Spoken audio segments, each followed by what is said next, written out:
कहानी का नाम है दिल्ली जाने वाला दिन। सुबह आँख खुली तो दिमाग में सबसे पहला ख्याल यही था कि आज गुड़गांव से दिल्ली जाना है, सासू माँ को हॉस्पिटल दिखाने। लेकिन घर की औरतों का सफ़र कभी सिर्फ सफ़र नहीं होता, उससे पहले पूरा घर समेटना पड़ता है। सबके लिए खाना बनाना, डिब्बे तैयार करना, मेड भी आज नहीं आई थी तो घर की सफाई भी खुद करनी पड़ी।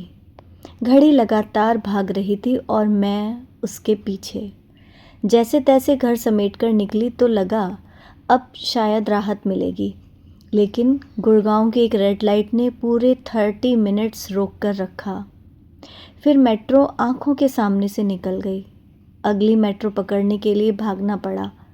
भगवान की कृपा से सीट मिल गई तो लगा थोड़ी देर शरीर को आराम मिलेगा, लेकिन सफ़र अभी आसान कहाँ था। कुछ आगे जाकर अनाउंसमेंट हुई कि ये मेट्रो आगे नहीं जाएगी। फिर दूसरी मेट्रो बदलनी पड़ी। आखिरकार जैसे तैसे दिल्ली पहुंची। हमारा 3 बजे का अपॉइंटमेंट था। सासू माँ के घर पहुंची तो देखा कि वो पोछा लगा रही थी। मैंने कहा, अरे अपॉइंटमेंट का टाइम हो रहा है, आप रेडी हो जाइए, पोछा मैं कर देती हूँ, मैंने पानी पीते हुए कहा।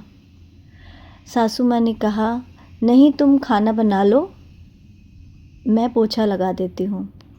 फिर मैं रसोई में लग गई। जल्दी जल्दी खाना बनाया, भगवान को भोग लगाया। इतने में सासू माँ भी पोछा ख़त्म करके तैयार हो गई। समय बहुत कम था, इसलिए ऊपर जाकर ननद की बेटी से मिलने का समय भी नहीं था। मैंने उसे नीचे ही बुला लिया। हम तीनों ने जल्दी जल्दी खाना खाया और फिर मैं और सासू माँ हॉस्पिटल निकल गए। हॉस्पिटल में बहुत समय लग गया।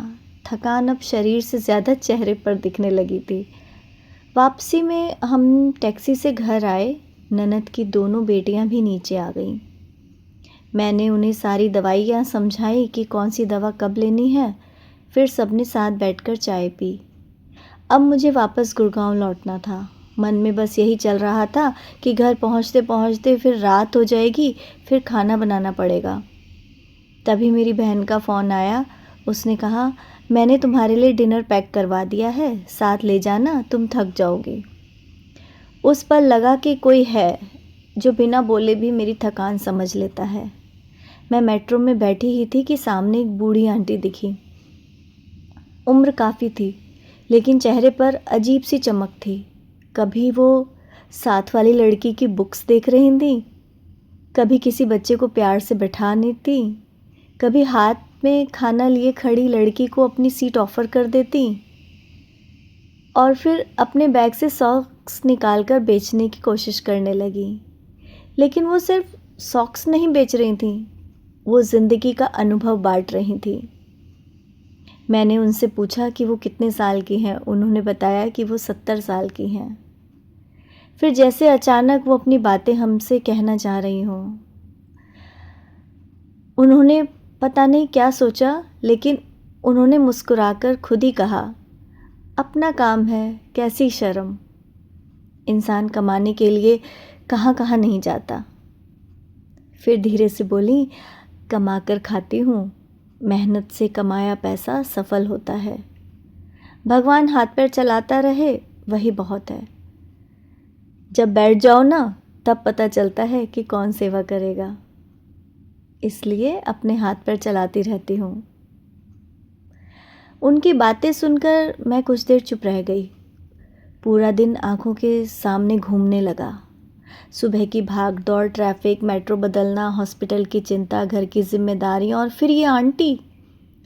उस दिन लगा कि औरतें सच में थकती कम हैं, बस चलते रहना सीख जाती हैं। कोई घर संभालते संभालते सफ़र करती है, कोई उम्र ढलने के बाद भी मेहनत करके कमाती है, और कोई बहन दूर बैठकर सिर्फ इतना सोचती है कि तुम थक जाओगी। शायद यही रिश्तों की असली गर्माहट है और यही ज़िंदगी की सबसे बड़ी कमाई भी।